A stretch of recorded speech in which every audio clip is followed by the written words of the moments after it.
Hey, welcome back to Mr. Smith Garage. We're here in the garage with Ferdinand, the Porsche, and Jack, the 1981 Vanagon air-cooled. This is what we're working on today is Jack. This is going to be a series on suspension, axles, getting the transmission in, getting the engine up and running. But basically, it's a full series. We're doing a full rebuild on Jack. Jill is now out of the picture. Jill went over to a new owner, and I've actually been keeping in touch with that owner, make sure everything's still working okay with Jill, and kind of teaching him a few things. Pretty young kid, and planning on driving it around the country. So if he ends up having some kind of a channel, I'll make sure and I post that for you guys to see the new adventures of Jill. So what we're going to be working on today, because I've got to kind of do this in timing, I'm going to show you all the different things that we have that is going into this axle process for the rear end. We got our CV joints that we're going to reuse.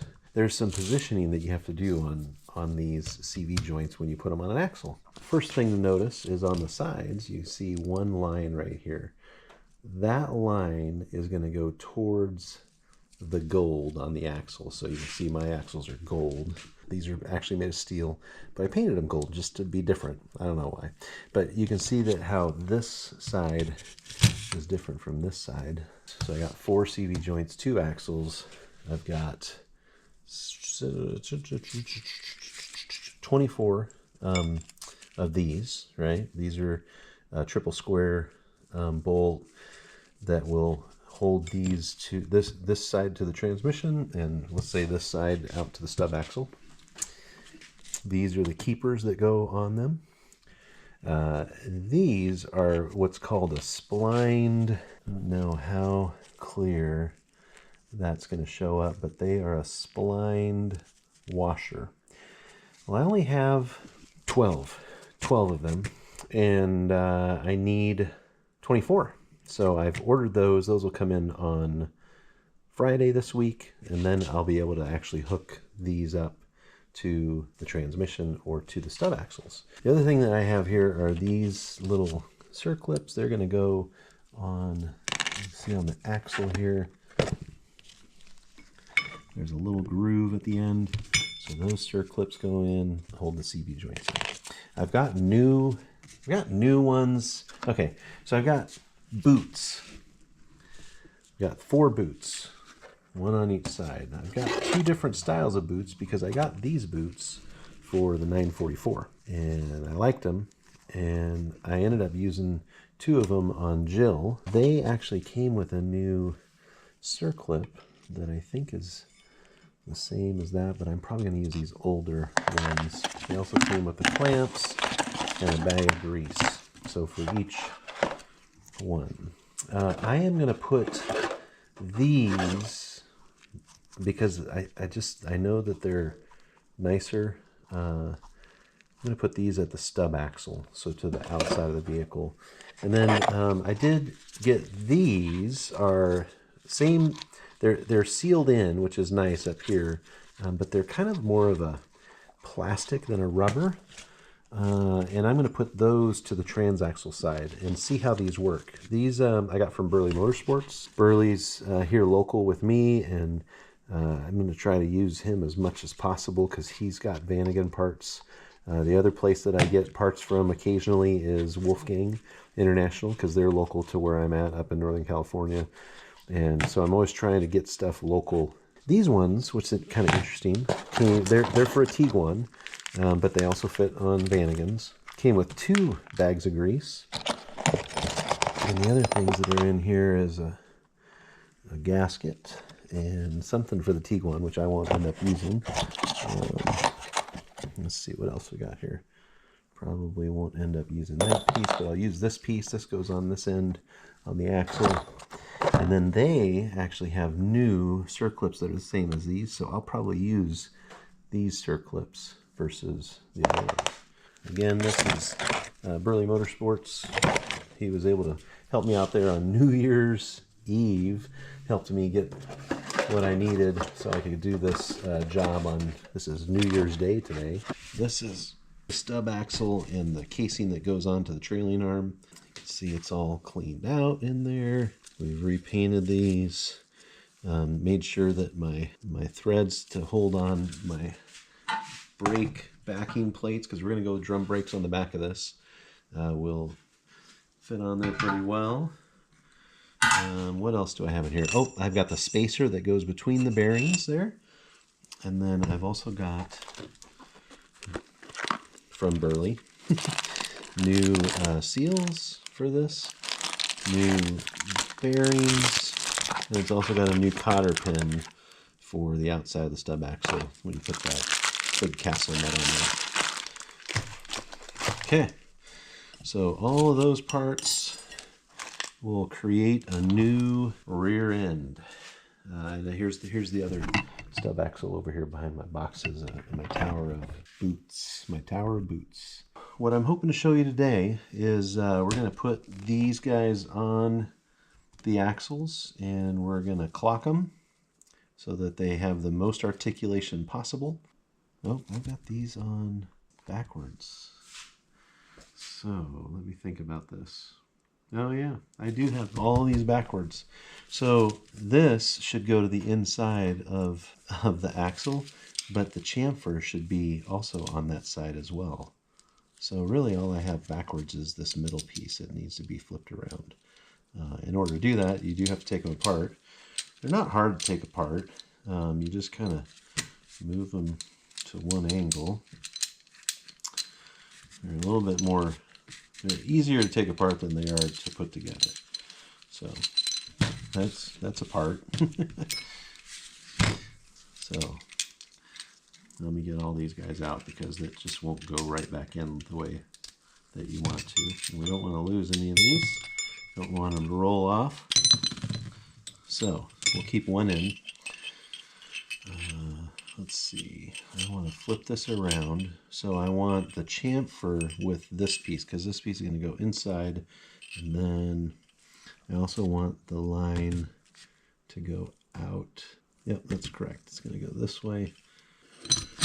You'll see that once I get these in here, that you want to make sure when you're putting it together that you get the narrow on the inside to the wide on the outside.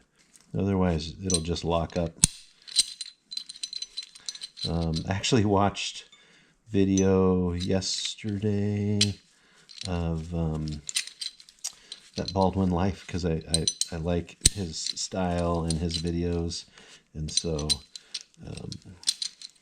he's got a really good video on how to put these together, and that's one of the reasons why I like to watch his stuff. So got to do that on each one. Got to turn them around. So we will do that, and here we'll do another one right now, just so that you can kind of see what we're doing, and then I'll get the other two, so you don't have to watch everything I'm doing here. So we're going to put that up. I'm going to get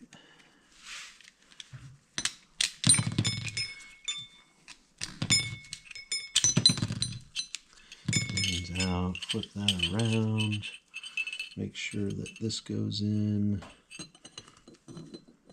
Yep, just like that. Nope. We want that with the chamfer and line up. And small to big. Once again, see how I got small piece on this one to big on that one.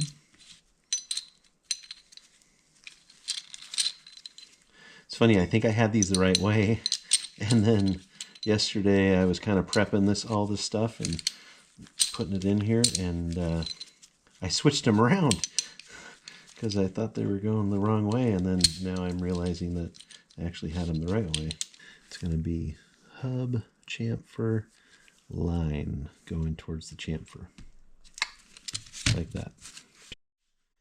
Okay, now that we've got all those fixed, chamfer with the backing, with the line going towards the axle, we're going to put the boots on. Remember, you want to make sure that you put this piece on before you slide it on there. I don't think it really matters to us which side's going to be which way.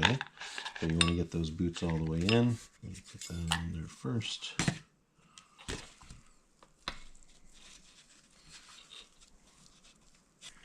There we go. Just got to make sure that that's on there. That's not going to be a problem. Good. So now that we've got our boots on, let's put, since that one's pretty tight, let's put this side on first. Remember, chamfer is going to go towards the axle. You just don't want to, you want to make sure your CV doesn't, the balls don't fall out.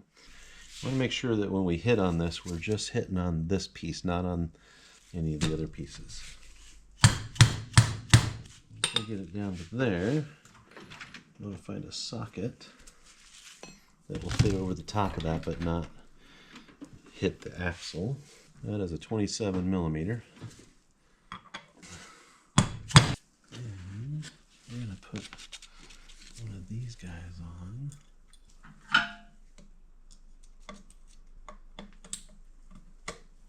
I just want to make sure it's in there. It is. Okay, so you see that clip is right on there. So before we put the other one on, we're going to grease up this one and then wrap it with a plastic bag. So now it's time for some grease.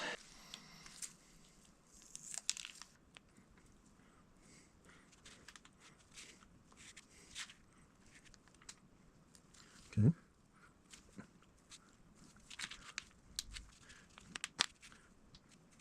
We want to get enough grease in there, but we want to try and not get it into the holes for the bolts.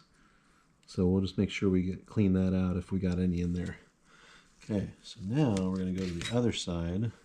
Same way we did that one.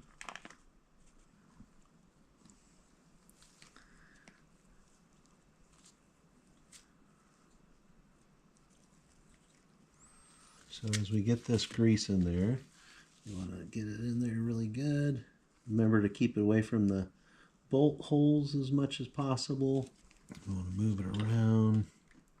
You get just a little bit more. Some of these spots. And I know you can't see the side, but there's a little bit more grease on this side because this other side is going to be inside the boot. And we just want to make sure we get a good amount of grease in there.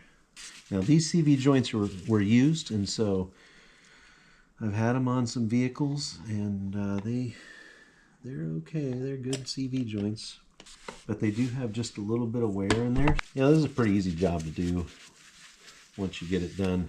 What we're going to do now is just stick these inside a bag. I'm going to keep them clean until I'm ready to put it on the transmission.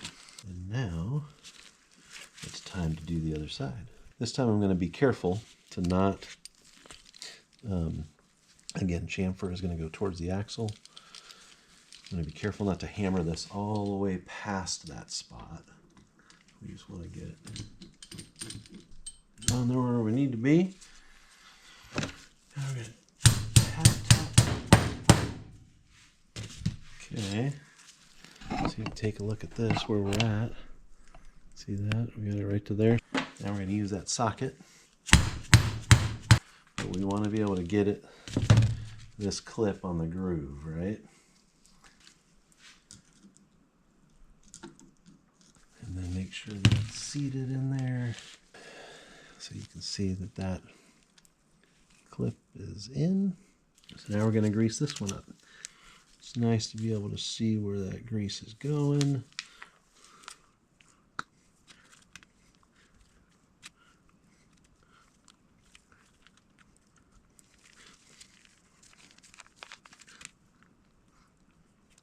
So you can see that some of these burn marks in the metal there. That's where it got a little hot, and we don't want it to get hot again. Okay.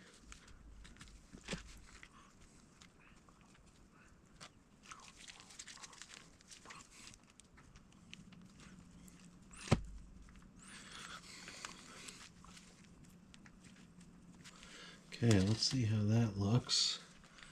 We go back and forth in there. Looks pretty decent. Oh, I was going to say I totally forgot to put this clip on there, but it's open clip so I can get it around. Oh, that was going to be a mess if I did that wrong. Okay, we want to make sure that this is lined up before we stick it on there. It'll cinch up once we get all those bolts in there. But I don't want to set them in there because I know I've got to put the washers on. Okay, so I've got that sealed up and ready to just go on. All right, there's one axle. Okay, one thing I forgot to mention on the last one, and I did it, but I totally forgot to even talk about it, was clocking. So in order to get the best articulation, you want to make sure that you clock your clocking is where you've got, so like here, if I've got a big span on this one, I want to make sure that this one goes on with a big span on the inside so that it matches up that big one. So let me just show you here. So see how that's a big one there? So I want to kind of go straight down here and find a big one on the inside to match up with that. And that means that I'll have a big one, oh, sorry, a big one here, which means I'll have a little one on the outside. So you just kind of get it set up there where it's only a tooth or, you know, two difference. So, and that's how you do it.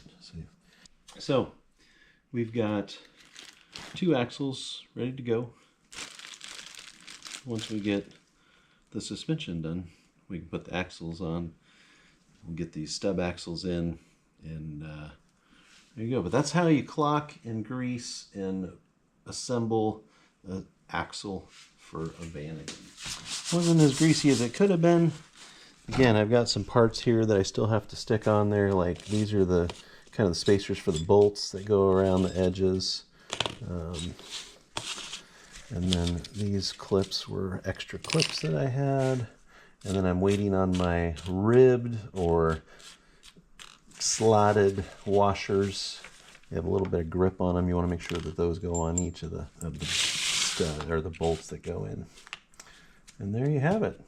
So now I think next thing that we're going to be doing, just to kind of keep in the loop. So that I'm going to post this just as what we're doing. But the next thing we're going to do is we're going to install these trailing arms with the springs. We've got brake lines to come across, and once those trailing arms are installed, then we can put on the stub axles and the bearings there, and we start getting this transmission in. But we've got some cool stuff going in here. You'll be able to see, you know, we clean these all up and it's all nice and clean inside here. But we're putting some rad flow shocks in there with some springs. I think the springs are, I have to look and see what kind of springs I got, but got all kinds of good stuff from Burley Motorsports. So yep, got some Schwink springs. Burley Motorsports gave me a couple stickers here. We'll make sure we promote Burley. I got all my front suspension in here as well. So if you're looking for, I'll put Burley's website out there on this video so you can see what's going on. But there we go. We got it. 2 axles done. And they're like gold. Can't wait to get this stuff all together. These are the next 2 pieces that are going to go together. And we're going to use some of this grease too. So we'll hold on to this grease and save it until we need it. And we'll get these bearings installed, get this stuff ready to go. But first, trailing arms, suspension. Thanks for joining Mr. Smith Garage. I hope you're enjoying this series. This is going to be Jack the 81 Westy series. And I mean, you can see we got a lot to do to Jack. I got a lot of parts all over the place in the garage.